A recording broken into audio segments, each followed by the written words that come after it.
Buenas noches con todos, bienvenidos al simposio en cáncer gástrico organizado por el Instituto Peruano de Oncología y Radioterapia de la Clínica Ricardo Palma y la Asociación Peruana Vidas sin Cáncer. Y el primer tema que se tocará esta noche es el tema de epidemiología e historia natural de la enfermedad, el cual será tocado por el doctor Diego Ponce León. Que la toque.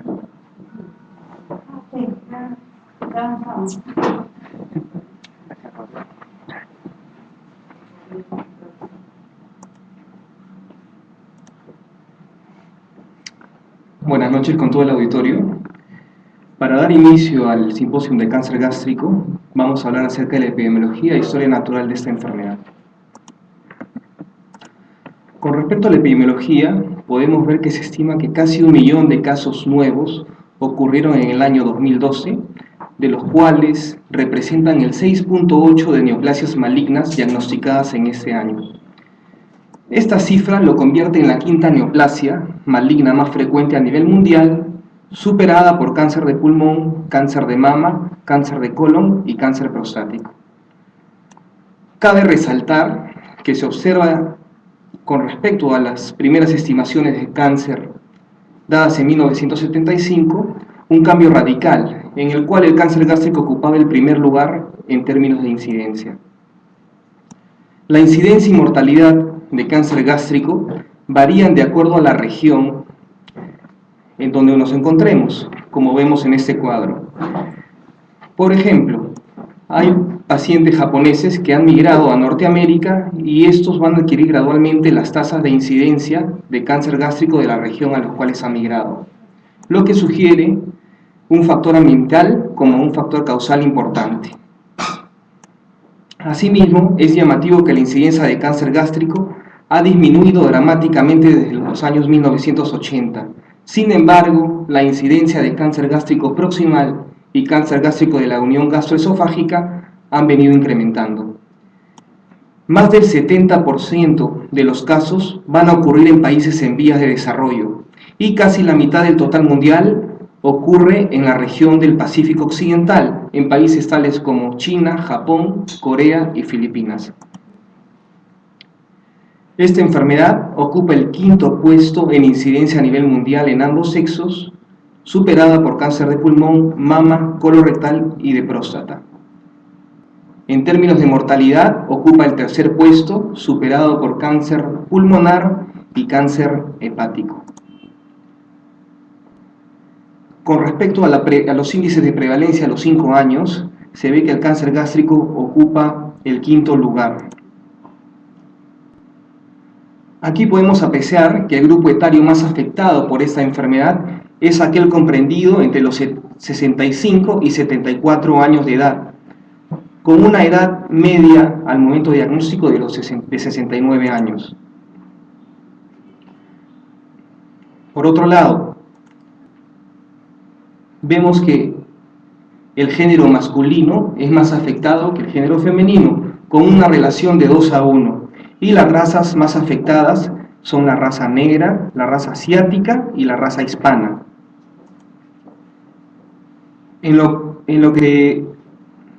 Con respecto a la mortalidad de esta enfermedad, se evidencia los mayores índices de mortalidad en la población de 75 a 84 años, con una edad media de mortalidad de 72 años.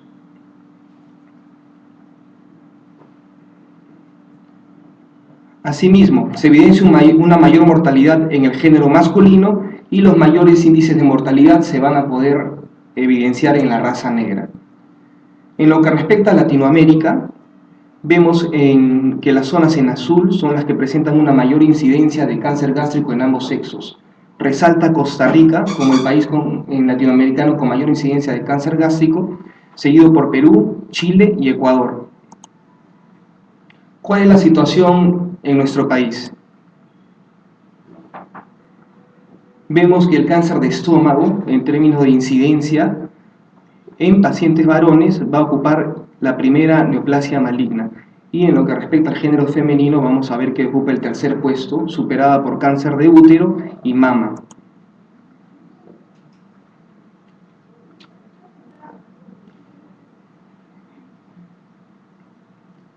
Con respecto a Lima metropolitana, vemos que el cáncer gástrico ocupa la tercera neoplasia más frecuente en Lima. Estos datos se han obtenido en un registro dado en el año 2006 al 2011. En el análisis de situación de cáncer en el Perú publicado el año pasado.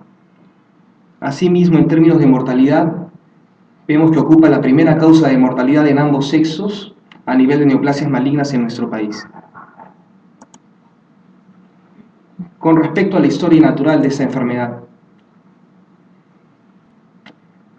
podemos ver que solamente 28.3 pacientes diagnosticados, de 100 pacientes diagnosticados con cáncer gástrico, sobreviven más de 5 años. Asimismo, vemos que solamente el 26% de los pacientes al momento del diagnóstico tienen enfermedad localizada. Por otro lado, enfermedad con compromiso locorregional, un 29%, compromiso metastásico a distancia o enfermedad avanzada en un 35%. Esto se va a relacionar con la supervivencia a 5 años, según el estadio clínico que nos encontremos, alcanzando supervivencias a los 5 años de hasta un 64.1% en aquellos pacientes con enfermedad localizada. En los pacientes con compromiso regional, un 28.8%, y estas tasas van a caer dramáticamente cuando estamos frente a una enfermedad avanzada o metastásica, llegando al 4.2%.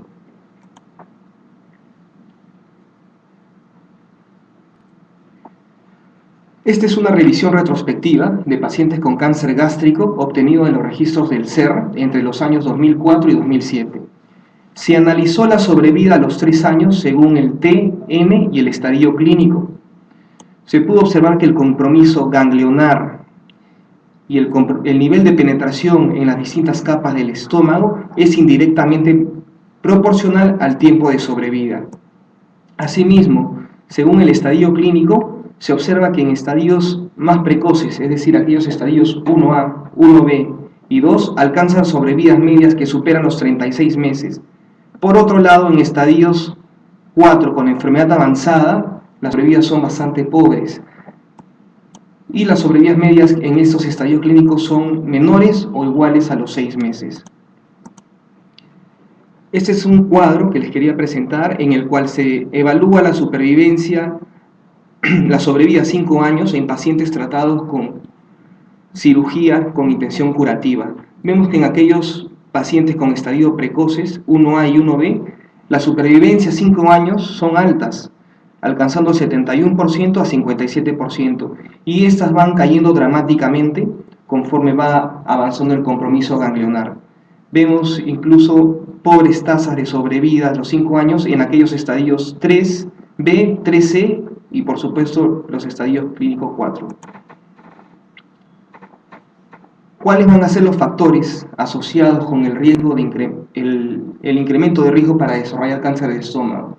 Son muchos, de los cuales cabe resaltar los factores adquiridos, los hábitos dietéticos y factores nutricionales, tales como el alto consumo de sal, las dietas ricas en nitritos, las dietas pobres en vitamina A y vitamina C, y el pobre acceso a agua potable de las poblaciones. Hay otros factores ocupacionales, el tabaquismo es un factor claramente identificado, así como otros factores genéticos, lesiones precursoras, entre otros. Y el más importante al cual nos vamos a abocar va a ser a la infección por el Helicobacter pylori. Este es el Helicobacter pylori, que ya todos lo conocemos. Se trata de un bacilo gram negativo flagelado, productor de ureasa. El reservorio de esta bacteria va a ser la mucosa gástrica humana, y también en algunos estudios se ha podido identificar a nivel de la mucosa gastrointestinal de los perros y gatos. Las vías de transmisión principales son la vía oral-oral y la vía fecal-oral. También se han descrito contagios por procedimientos de endoscopía digestiva alta y procedimientos estomatológicos por contagio a través de la placa bacteriana. Se dice que el 40 a 50% de los adenocarcinomas gástricos están relacionados a la infección por Helicobacter pylori. Sin embargo, si se considera que aproximadamente el 50% de la población mundial tiene esta infección y no todos ellos tienen cáncer gástrico, se ha propuesto que hay algunos factores que tienen que interactuar con el Helicobacter pylori para desarrollar la neoplasia maligna de estómago. Algunos reportes recientes sugieren que el cáncer gástrico se desarrolla en el 5% de los pacientes con infección por Helicobacter pylori en un periodo de 10 años. Y también se ve la clara interacción entre el Helicobacter pylori y el hábito tabáquico, los regímenes dietéticos antes mencionados, entre otros. Este es un cuadro que les quería presentar en el cual se ve la historia natural de las enfermedades gástricas asociadas por el Helicobacter pylori. Ya conocemos la enfermedad ulceropéptica y esta es la secuencia que nos interesa a nosotros en este momento. Vemos cómo a partir de una infección por Helicobacter pylori y mediante la interacción con diversos factores alimenticios, dietéticos, ambientales, bacterianos y genéticos, se va a producir una gastritis atrófica que va a conllevar a la hipocloridia. La siguiente secuencia es que vamos a estar frente a una metaplasia intestinal que de forma subsiguiente va a conllevar una displasia gástrica y finalmente en el cáncer gástrico. Esta es la secuencia de cómo se produce la infección por Helicobacter pylori. En el primer cuadro se ve cómo el Helicobacter pylori va a penetrar la capa mucosa del estómago y se va a adherir a la superficie de la capa mucosa gástrica. Este Helicobacter pylori, a través de la enzima ureasa, va a producir amoníaco a partir de la urea, para el cual neutraliza el medio, convirtiéndolo en un estado de hipocloridia. Finalmente se va a producir la migración y proliferación del Helicobacter pylori al foco de la infección y por último va a haber el compromiso inflamatorio, mediado por interleuquina 8, entre otros, y la migración de células efectoras, conllevando a una inflamación crónica y originando la subsiguiente carcinogénesis. Esos son los principales sitios de neoplasia maligna de estómago. Vemos que el 50% del cáncer de estómago está ubicado a nivel de la localización antral o pilórica y está fuertemente asociado al Helicobacter pylori. El 10% es a nivel del cuerpo, 25% en curvatura menor, 10% a nivel de la unión gastroesofágica y el restante es a nivel de la curvatura mayor. Con respecto a la histología de este tipo de enfermedad, vemos que el 95% de cáncer gástrico es un adenocarcinoma. Se trata de un adenocarcinoma gástrico y tan solo el 5% son otro tipo de histologías tales como carcinoma, linfomas, sarcomas o tumores más raros. Esta es la conocida clasificación de Loren, que se dio en 1965, en el cual se clasificó los adenocarcinomas gástricos en dos tipos, intestinales y difusos, y es importante reconocer las diferencias entre ambos. El intestinal es un tumor que tiene la predisposición en la formación glandular. Es también conocido como cáncer gástrico endémico y hay factores ambientales muy importantes en su desarrollo. Es más frecuente en hombres que en mujeres. El tipo de diseminación de esta enfermedad es vía hematógena y hay algunos factores asociados, tales como alteraciones en los genes supresores de tumores, entre otros. Por otro lado, el adenocarcinoma difuso, hay un patrón genético más asociado, también se vincula el grupo sanguíneo tipo A, es más frecuente en pacientes jóvenes, mujeres, y las características histológicas son tumores pobremente diferenciados, con células en anillo de sello que tienen poca cohesividad. El tipo de diseminación de ese tipo de tumores es linfática transmural, en contraste con los tipos intestinales que es vía hematógena. Aquí vemos cómo en el siguiente cuadro podemos ver cómo ha variado la clasificación de Loren, dada en 1965, que dividía el cáncer gástrico en intestinal, difuso y tipos indeterminados. Y la última clasificación histológica de la OMS dada en el año 2010, donde clasifican en casi 15 tipos de cáncer gástrico. Esta es una imagen en la cual podemos ver las diferencias histológicas de ambos tipos de neoplasia. En este primer cuadro vemos el adenocarcinoma gástrico tipo intestinal, con un patrón glandular característico y difiere con el adenocarcinoma tipo difuso, el cual tiene células con pobre diferenciación, poca cohesividad y las características células en anillo de sello.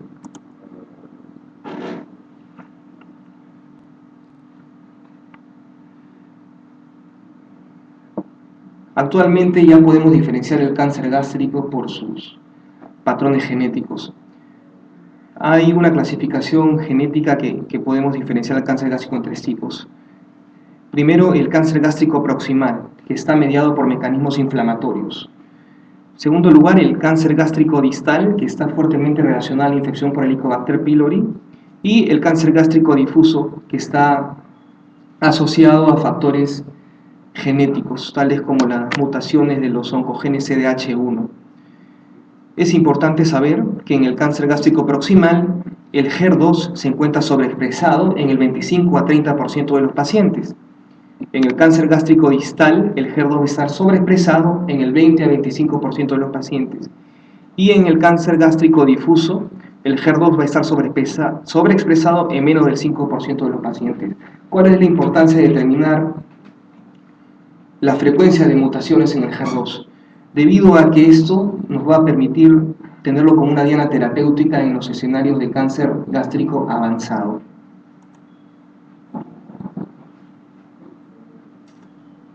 Les quería mostrar también los patrones de recurrencia y metástasis.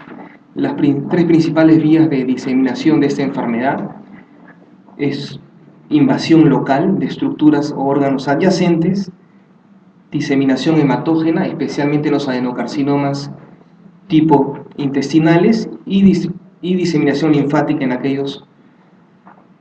aquellos con histología difusa. Son los principales lugares de asiento de metástasis: cáncer de cáncer gástrico, pulmón, metástasis hepáticas, los ganglios locorregionales y, por supuesto, la carcinomatosis. Datos obtenidos de grandes series de pacientes muestran que el 60 a 90% de ellos tienen tumores que penetran la serosa o compromiso de órganos adyacentes al momento del diagnóstico. Y además se dice que el 50% de ellos tienen metástasis ganglionar. Ejemplo de esto es un estudio realizado en el Memorial Hospital, donde se estudiaron 1.577 pacientes con cáncer gástrico entre 1985 y 1998, de los cuales el 60% de los 1.221 pacientes operados tenían penetración de la serosa y el 68% tenían compromiso ganglionar. El compromiso ganglionar se distribuía de la siguiente manera: para aquellos estadios patológicos T1, había un compromiso ganglionar en el 18% de ellos, y vemos cómo esto aumenta dramáticamente para aquellos estadios patológicos T2, en el cual este compromiso podía incrementarse hasta el 60%. Asimismo, se vio que el compromiso ganglionar era mayor en aquellos tumores con compromiso difuso del estómago y aquellos tumores localizados a nivel de la unión gastroesofágica.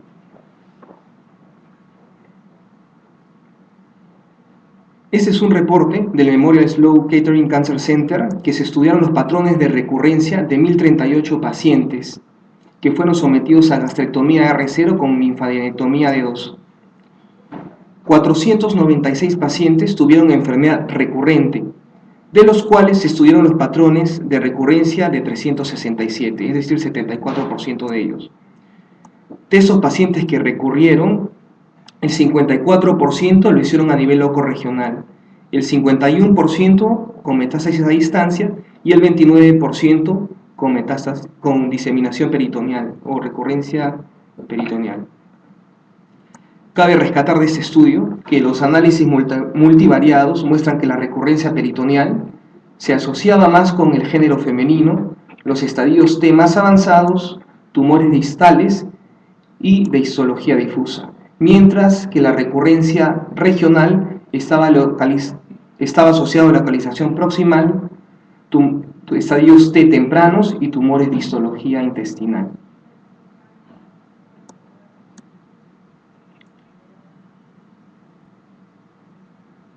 Muy bien, eso es todo lo que corresponde a la epidemiología, a la historia natural de esta enfermedad. Si el auditorio tiene alguna pregunta, encantado de responder.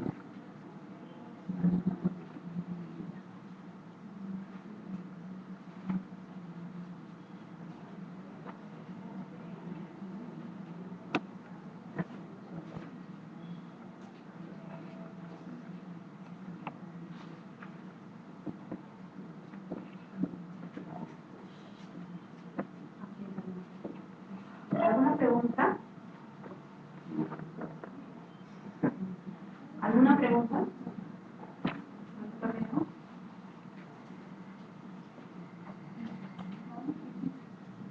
Aquí tengo que hacer una pregunta. Bueno, vamos a ver. Con respecto a la epidemiología en el cáncer gástrico de Perú, ¿qué tipo de cáncer gástrico es más común en Lima metropolitana con respecto al tipo de cáncer gástrico difuso o El adenocarcinoma tipo intestinal es el más frecuente. y en qué área se encuentra más presente? No tengo ese registro, solamente tengo el que corresponde a Lima metropolitana, ¿no? Según el análisis de cáncer que se dio el año pasado. ¿Alguna pregunta más?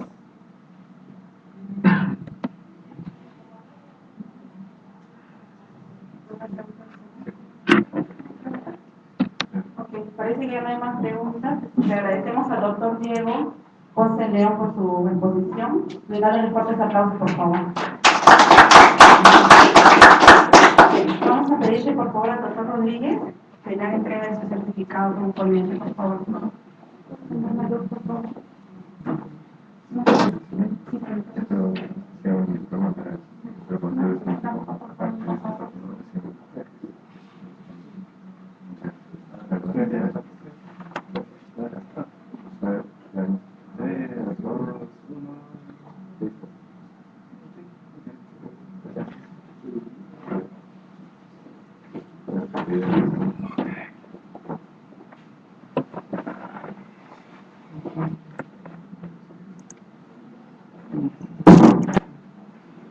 Vamos a continuar con nuestro segundo simposio del año 2014, el simposio de cáncer gástrico. Pero el doctor, el ponente, el doctor Izquierdo, nos hace un segundo. Porque está bueno. Tiene que salir a hacer una coordinación.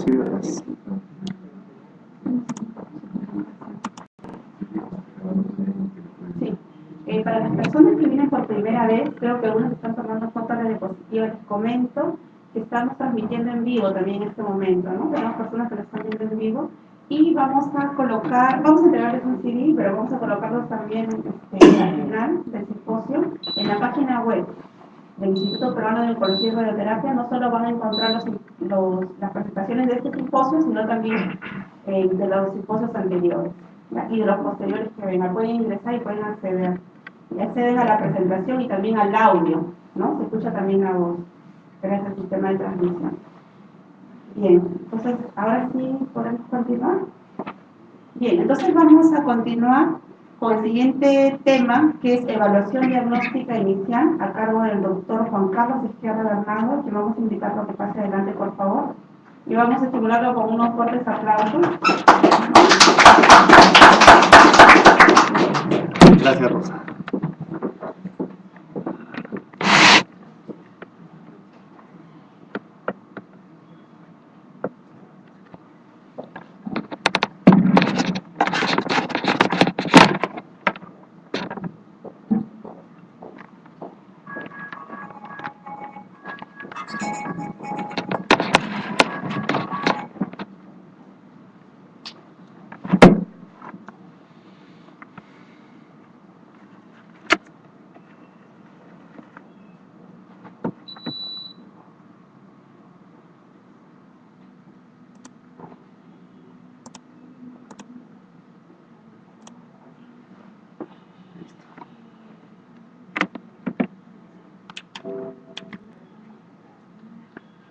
Muy buenas noches, continuando con el simposio de cáncer gástrico que ha sido organizado por el Instituto de Oncología y Radioterapia y por la ONG Vida Sin Cáncer.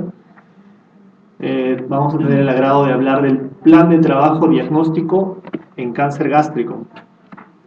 Una de las partes más importantes del diagnóstico del cáncer gástrico es hacer un buen estadiaje. Como nosotros conocemos, el cáncer gástrico sigue siendo un problema de salud pública mundial, que a pesar de nuestros esfuerzos terapéuticos y de investigación, sigue escapando de nuestras manos.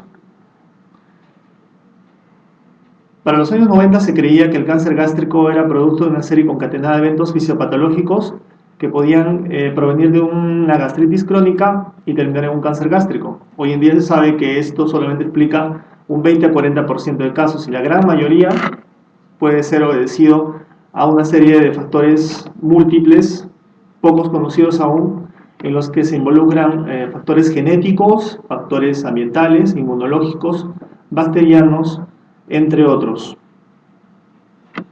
Lo que sí se sabe del cáncer gástrico es que es una enfermedad de alta incidencia y mortalidad.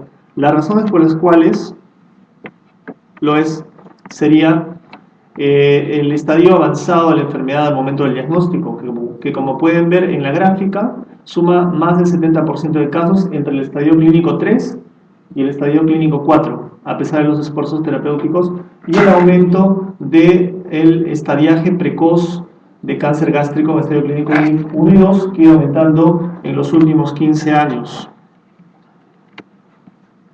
Otra razón sería que los adenocarcinomas de tipo difuso han aumentado en frecuencia durante el estadiaje. Estos adenocarcinomas son de pésimo pronóstico no solamente por su pobre respuesta al tratamiento, sino también aún porque se trata de tumores que no siempre son diagnosticados mediante los métodos diagnósticos convencionales que vamos a ver más adelante. Una tercera causa o razón sería el aumento de la incidencia de estos tumores en una población mayor de 70 años, que como conocemos es una población frágil con un performance status deteriorado y que presenta múltiples comorbilidades. Y finalmente podríamos decir, el factor más importante muchas veces es el subestadiaje o mal estadiaje de estos pacientes, que altera el plan de trabajo diagnóstico y el tratamiento en estos pacientes. Por tanto, un plan de trabajo adecuado va a permitir un estadiaje adecuado. Para hablar de estadiaje tendríamos que hablar de TNM, tema que será tratado en su momento durante el simposio. Solamente quiero rescatar dos cosas del mismo. Lo primero es que cuando hablamos de tetos, estamos hablando de compromiso de la muscular propia, de músculo, que está asociado a un 35% de posibilidad de compromiso ganglionar, que puede llegar al 60% según el estudio que conversó el doctor Ponce de León. Segundo, el compromiso ganglionar está asociado con altas tasas de recurrencia, como ya lo mencionaron, como vemos en el gráfico siguiente, en el que a mayor compromiso ganglionar, menor sobrevida global.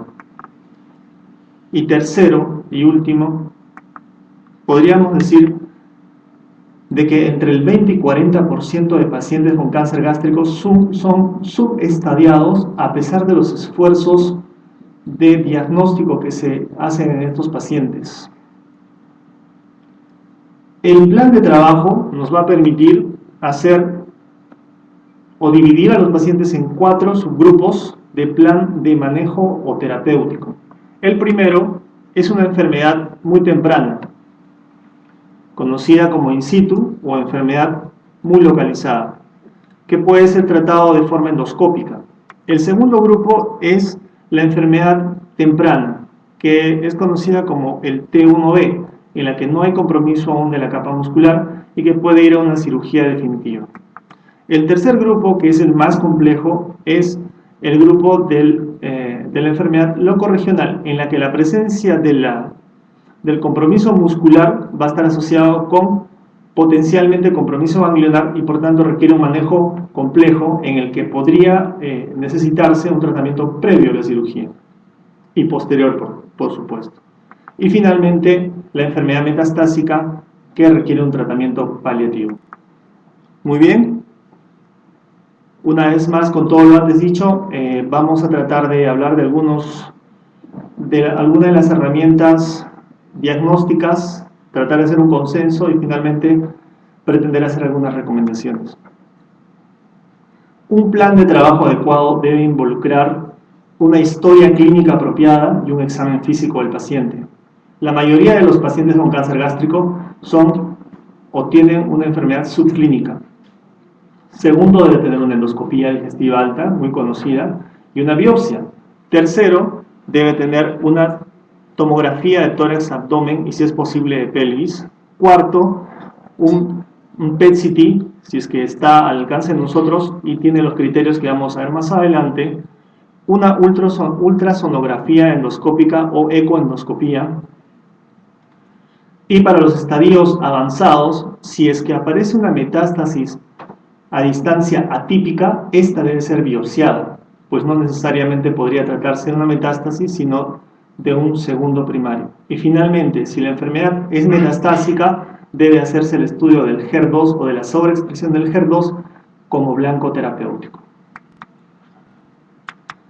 Desarrollemos algunos de los más importantes, que son 4. Uno es la endoscopía y la ecoendoscopía, otro es la tomografía multicorte, el tercero es la laparoscopía pre- y postoperatoria y finalmente el PET-CT. La endoscopía digestiva alta nos va a permitir observar la lesión superficial, su extensión superficial y obviamente realizar una biopsia para poder hacer la confirmación histológica de la malignidad.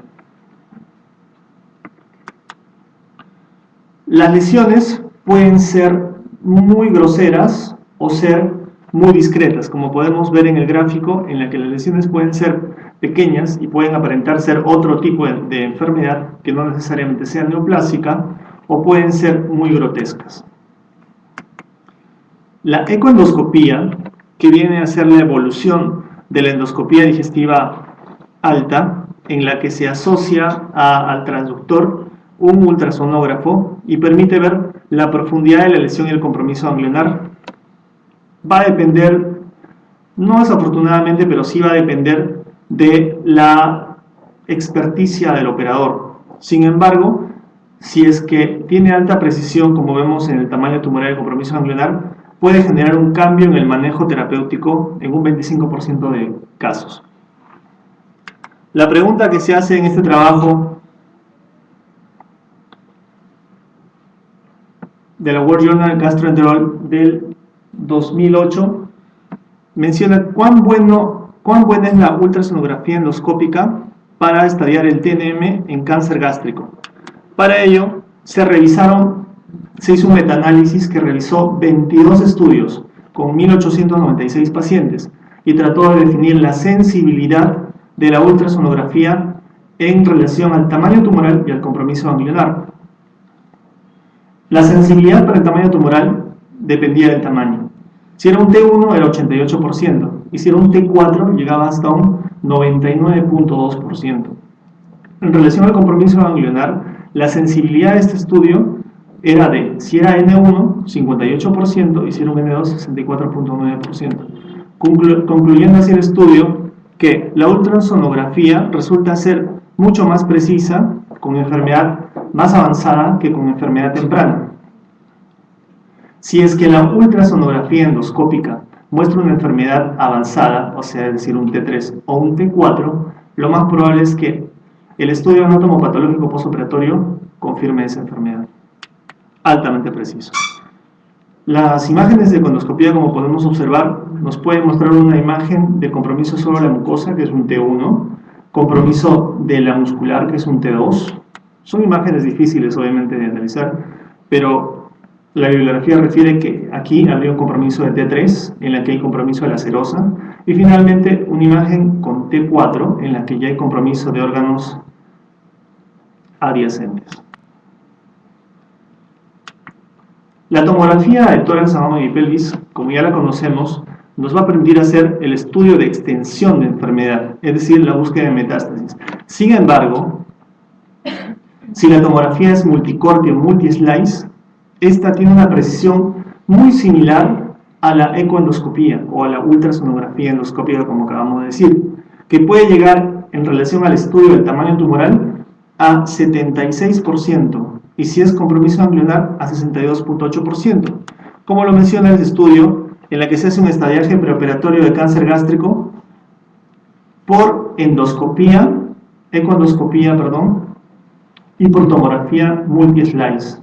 Este estudio realizado en el Hospital Kaunjin de Seúl básicamente analizó a 277 pacientes que fueron estudiados mediante estos dos métodos diagnósticos y su conclusión fue, la conclusión fue que para el estudio o valoración preoperatoria en relación al estadiaje del T y el N, la precisión de la tomografía multislice fue muy cercana o similar a la ultrasonografía, que como ya hemos visto es un estudio altamente preciso para determinar el T y el M.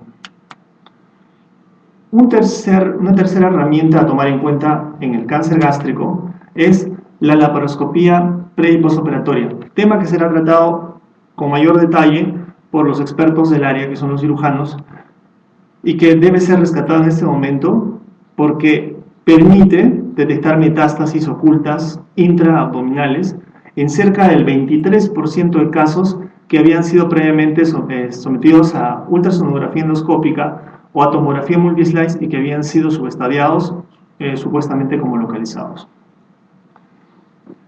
De tal manera que altera el plan de tratamiento en cerca del 40% de casos. La pregunta que nos hacemos acá es, si es tan importante, ¿se debe hacer en todos los pacientes la laparoscopía exploratoria? Para poder responder esta pregunta, este estudio que se publicó en el American Surgery del 2006, se preguntó, ¿hay que seleccionar a los pacientes con cáncer gástrico para hacer una laparoscopía? De tal manera que entre 1993 y el año 2002 evaluaron a 657 pacientes de forma prospectiva, pacientes que por cierto tenían mínima sintomatología y una tomografía multicorte en ese momento, claro, que no mencionaba enfermedad metastásica. A estos pacientes se les practicó una laparoscopía exploratoria y se encontró que en 31% de ellos había metástasis oculta. Y era más prevalente en aquellos pacientes que tenían tumores de la unión gastroesofágica, que tenían tumores pobremente diferenciados, que tenían mediante la tomografía compromiso ganglionar mayor a 1 centímetro y que finalmente tenían un tamaño tumoral de T3 o T4. El estudio concluyó entonces de que si la tomografía espiral multicorte evidencia una enfermedad ganglionar con un tamaño tumoral T3 o T4 o que proviene de la unión gastroesofágica, debería realizarse la laparoscopía exploratoria. Decirlo de otra manera, debe evitarse la laparoscopía, doctora Campana, debe evitarse la laparoscopía exploratoria en aquellos pacientes que tienen enfermedad pequeña o que no tienen compromiso ganglionar.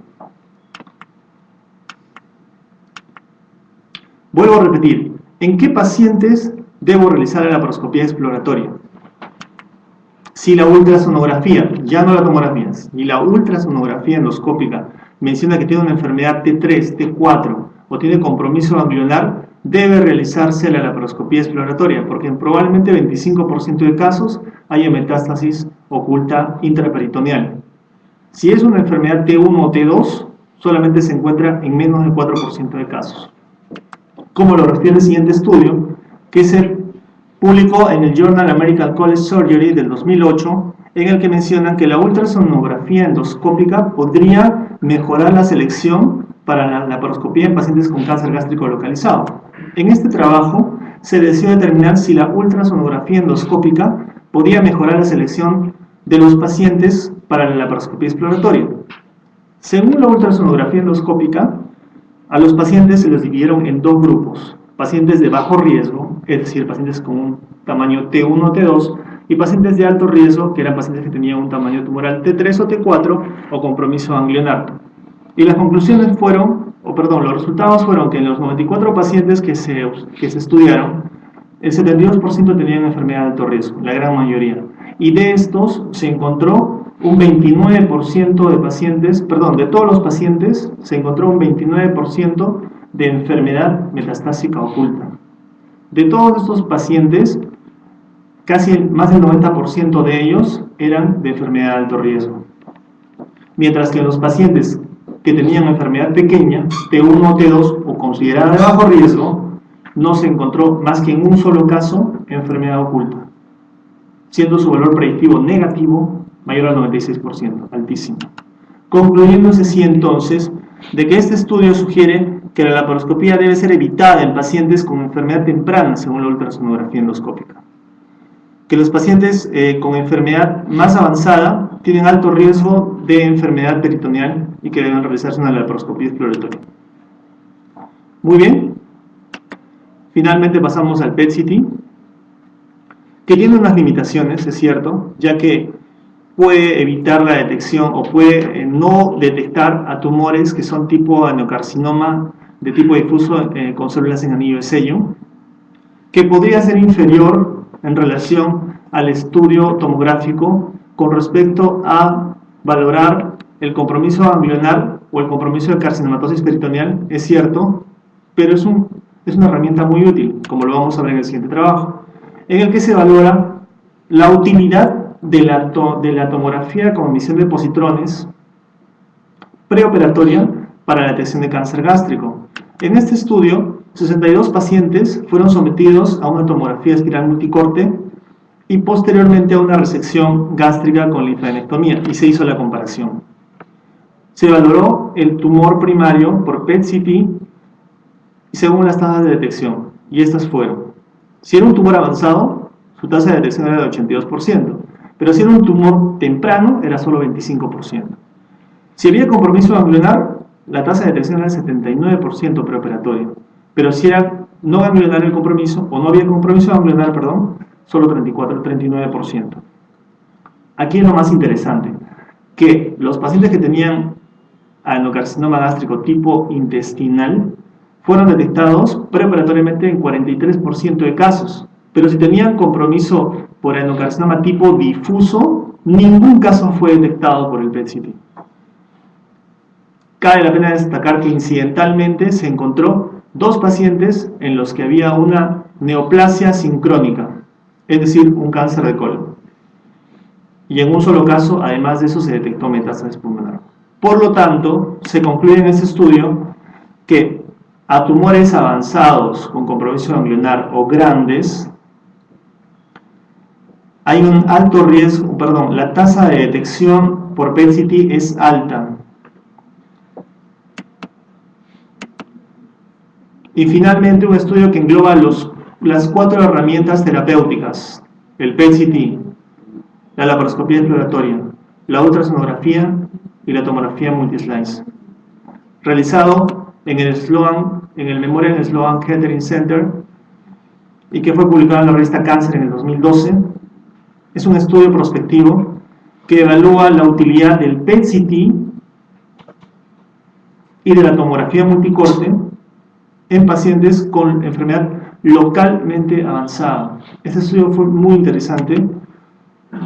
Enroló prospectivamente del 2003 al 2010 113 pacientes con tumores de 3, de 4, es decir, localmente avanzado, o con compromiso ganglionar, que habían sido estudiados por ultrasonografía endoscópica y por tomografía multislice, y que posteriormente fueron sometidos a un PET-CT y luego a una laparoscopía exploratoria.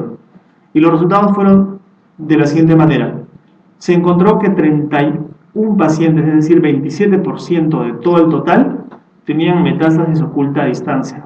Pero estos pacientes en general, que tenían enfermedad oculta a distancia, fueron detectados un grupo por el PET-CT y otro grupo por la laparoscopía exploratoria.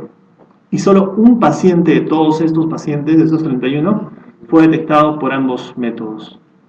Entonces se concluye con este trabajo de que el PET-CT identifica metástasis ocultas a distancia en cerca del 10% de casos, y la laparoscopía exploratoria en otro porcentaje mayor que el 19% de casos, que ambos son complementarios y que ambos deberían ser usados de forma complementaria.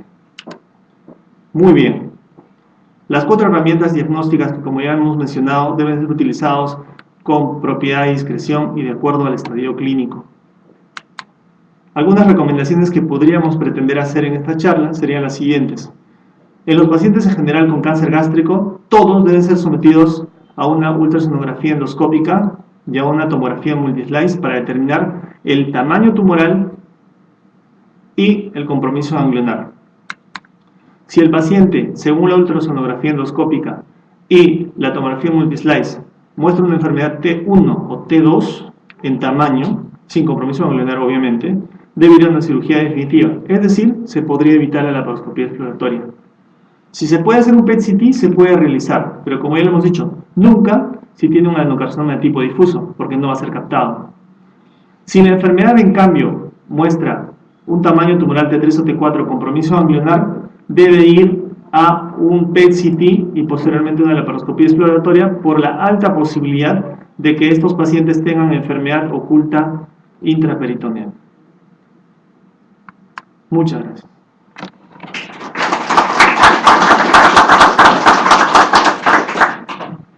Muy bien, ¿alguna pregunta? Aquí tenemos una pregunta.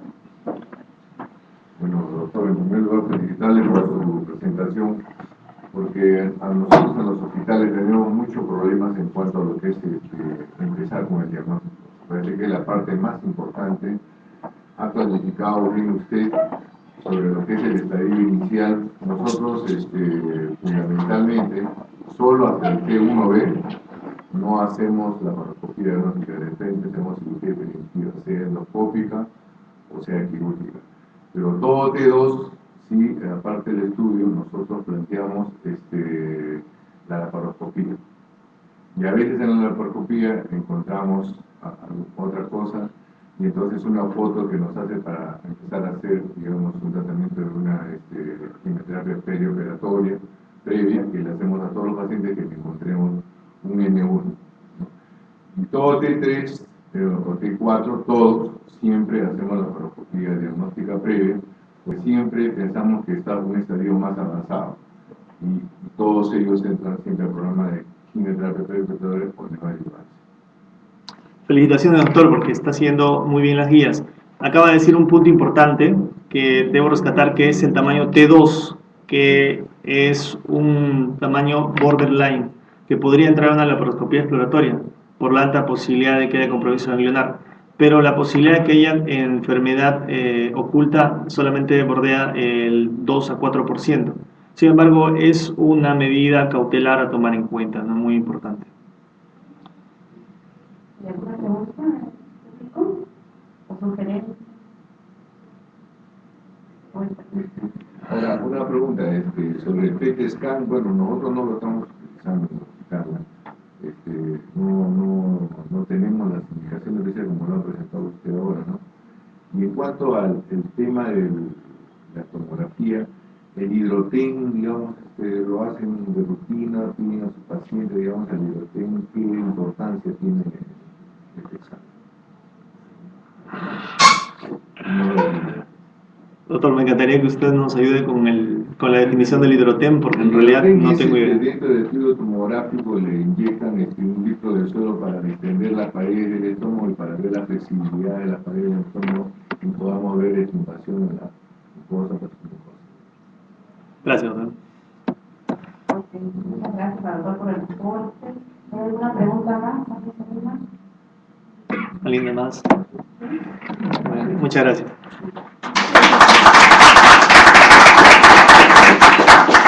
Agradecemos al doctor Juan Carlos Izquierda y vamos a invitarlos a pasar a tomar un refrigerio, por favor, solo 10 minutos, porque estamos también comunicando con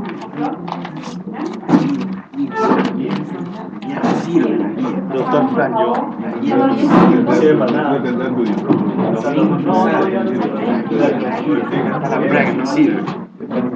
¿Esa computadora quién es? ¿De acá? Rodrigo es el chairman. El chairman. Ya ves, hubiera traído la mía nomás, a ver, chúpala. No, porque después se queda con mi datos. Ya está todo En internet. En internet, así que va a usted salir en cita.